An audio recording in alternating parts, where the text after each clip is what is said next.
हरुणाबाद थाना फकीरवाली पुलिस की बड़ी कार्रवाई। 24 घंटे कबल अगवा होने वाली दोनों बहनों को बाजियाब करके मुल्जिमान को गिरफ्तार कर लिया गया। मुकदमा दर्ज।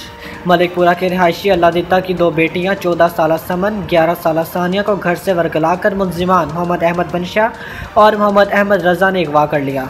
पुलिस थाना फकीरवाली ने 24 घंटे के अंदर लाहौर से दोनों बच्चियों को बाजियाब करके मुल्जिमान को गिरफ्तार कर लिया और उनके खिलाफ अगवा का मुकदमा दर्ज कर दिया है। मगविया बच्चों के वालिद अल्लादिता का कहना है कि मेरी बेगम का ज़हनी तवाज़ुन ख़राब है, मैं घर से कामकाज के सिलसिले में बाहर था।